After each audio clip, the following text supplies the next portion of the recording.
and welcome to the Lenovo Work Reborn podcast, where we explore how technology, AI, and cybersecurity are reshaping the way we work. This segment of our tour, we are back at it again, live in London, interviewing top IT leaders. Each episode, we're going to bring you insights from real leaders and industry experts on how organizations can navigate today's challenges and unlock tomorrow's opportunities. From making sense of complex data, to simplifying IT environments, to delivering real business outcomes, Lenovo is helping businesses of every size reimagine what's possible. Join us as we dive into the future of work. Work Reborn. Let's go.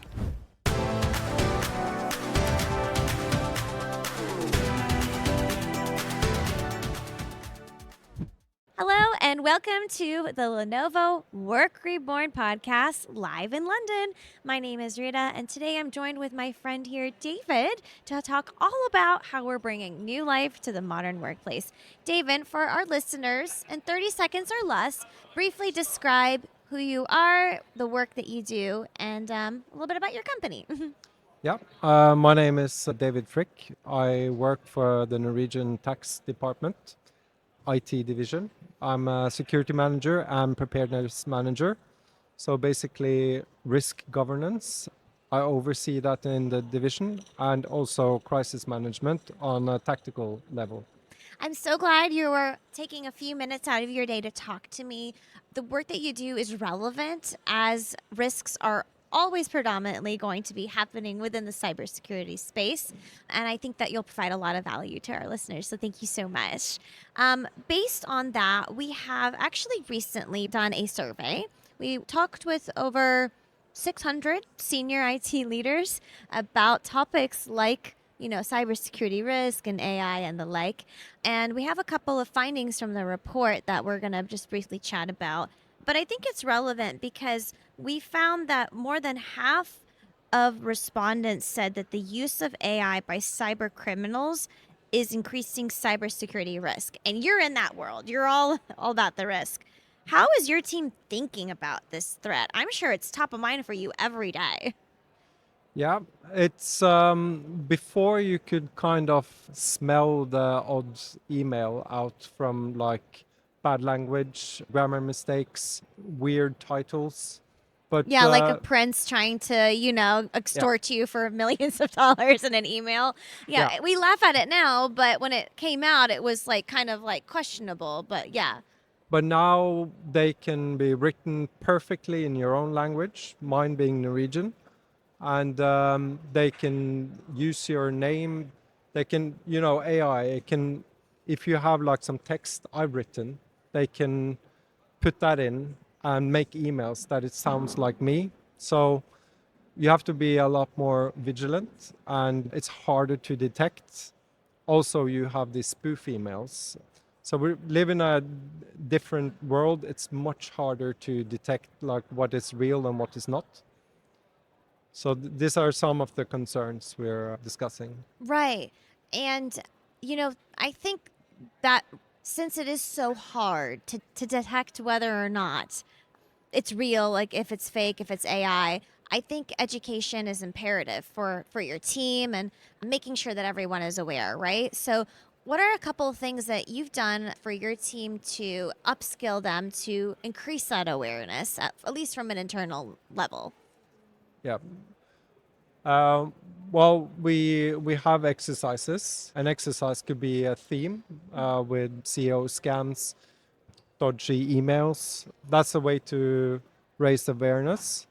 We've also had IT incidents which are similar, where we have to go through, evaluate, and then we try to make a positive spin.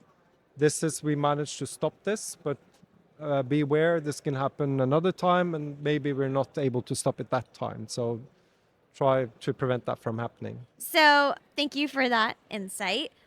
Over 80% of respondents agreed that predictive and proactive AI is key to a great employee experience. So we talked a little bit about the other side of it. Now we're talking about how can the AI be used for employees and enhancing their experience. So this is called invisible IT. What would invisible IT look like in your organization? Yeah.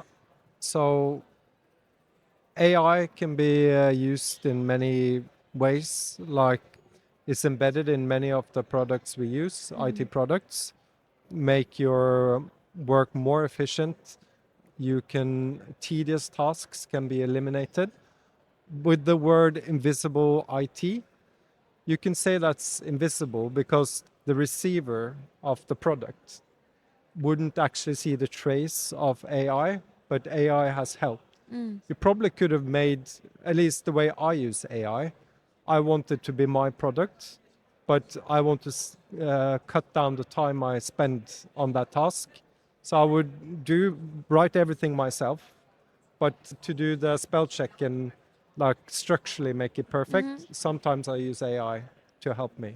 And I think that's a kind of invisible IT but that's more like practical things and Right. also security, that you can use AI to scan your systems to constantly be there and like protect your company without you seeing it working nonstop. So there's many uses to. I find AI very interesting.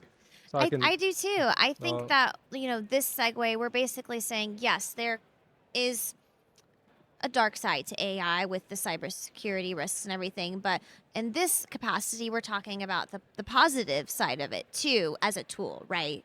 yeah. Right. Something I would love to know about, you talked about earlier before we started the show, you have experience in crisis management. And it's no secret that when cyber criminal activity arises, it's probably a crisis Yeah. within an organization. So, for CISOs who are, or any tech leaders that are trying to maybe get some tips on how to best handle that when that issue arises, what are a few pointers of how crisis can be best managed within that capacity? Yeah. Well, for example, I worked a lot with ransomware from a previous job. This can happen to our company now as well. Time is of the essence. Is very in like a crisis. You have this you call information overload, and it can be crippling. Like it's too much, Right. especially if you're a manager. You have to process all this information. What is correct? What is not correct? AI can help you pick out core elements, can read lots of information, give you summarized information. We've tried this in exercises, and it really helps. And for example, in a crisis in a big organization, it's very important that you give information horizontally and vertically in the organization, but this has to be written. What do Like you mean by horizontally and vertically? I'm thinking about the organization, like the Okay. different Like levels. within the Yeah, organization. Yes. Okay. within the organization, sometimes externally as well. So it's critical that people in your organization, the right people, gets the right piece of information at the right time. But that involves lots of writing and typing. AI can help you with that. When you have an old summary, let's say you something new has happened in the incident you're managing, instead of writing the whole thing again or like cutting out, pasting, Right. AI can, this is a new information, update with this information. It's stuff like that. And there's many other uses, but that's something that's helped us a lot. What encouragement would you provide to a leader who's in the middle of dealing with a crisis right now? I'm sure it can be a lot, of course, logistically, but there's a lot of emotion that's dealt with that too. Yeah. If you're dealing with a crisis, that's kind of like a late stage. It's all about training, having a good team. And I think it's important that the team, you can have like a hot wash up, you can have discussions, but not during a crisis. In a crisis, you have to respect the roles, and disagreements have to be taken after in evaluation. I think and you have to respect the roles and let them do their part. Yeah. Yeah. No, I think that's valuable because you said something key about it's the late stage. So crisis you're almost, from my understanding, saying it's better to focus on preventative measures so that crises don't happen. But You- they will every now and then, if maybe occur. I don't know. We used the bow tie. Are you familiar with the bow tie theory? No, Yeah. explain. So if you imagine a bow tie, it's narrow in the middle, and usually there's like a little knot or a circle. So that's the crisis. That's the incident. On the left side of the bow tie, that's the preventive measures. That's what you can do to mitigate the risk for that incident, or maybe stop it completely. And also your preventative measures. But some incidents you can't prevent. You can't stop them from happening. Then you need a prepared team. You need to be prepared. You need to surveil. You need to monitor. So that's like you're getting closer and closer to the knot. And everything on the right side, that's how do you deal with the crisis? How quickly can you restore and normalize? And then is evaluation. That's basically the bow tie theory. That's when you step back and look at the whole bow tie and go, that's what it was. Yeah, and good preparation, a good, well-trained team, and also if you have plans for what to do, the restoration phase is shortened. The normalization phase is shortened, and that's what you want in all companies. Right. You don't want a crisis to last for a long time. Because then that interrupts business. Yeah. So I mean, because everything you learn from the evaluation on the right side is looped back to the left prevented side, so it won't happen again. So I believe the bow tie is a very good example of how you should work, and preventive measures are, of course, very important. I love that analogy. Thank you for teaching me about this bow tie visualization. And I think it's really cool to basically, I don't know, for lack of better words, wrap up our conversation with a bow. Yeah. And I know our cameraman is shaking his head at me with that analogy, because I do appreciate it. Before we do go, would you mind telling me what is your most favorite thing when it comes to your work that you enjoy doing? Like, what are you most passionate about within your work? Well, I probably shouldn't say this, but I like when it's a crisis. I like You when view it as like a challenge. Yeah, it's a challenge. That's Yes. when I really feel pushed and where I can fail miserably or excel. Right. So, yeah, that's what you train for, sort of.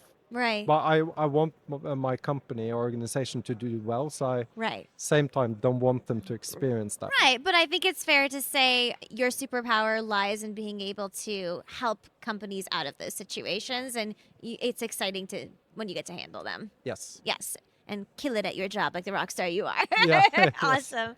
Well, if you've been enjoying this conversation just like I have, make sure you check out the latest Work Reborn report. It is located somewhere on the screen here. There will be a QR code for you to scan. And if you're listening and not watching, check out the report in the description via a link below. It has been a pleasure, David. I really appreciate your time. Likewise. Thank Very you. nice. Thank Thank you for you. having me. Thank you for listening to the Lenovo Work Reborn podcast. To learn more about how Lenovo is helping organizations transform with AI, cybersecurity, and smarter IT solutions, be sure to subscribe so you don't miss the next conversation. And also, we'd love to hear from you. Make sure to leave a comment with any other questions that you would like us to discuss on our next episodes. See you next time. Lenovo.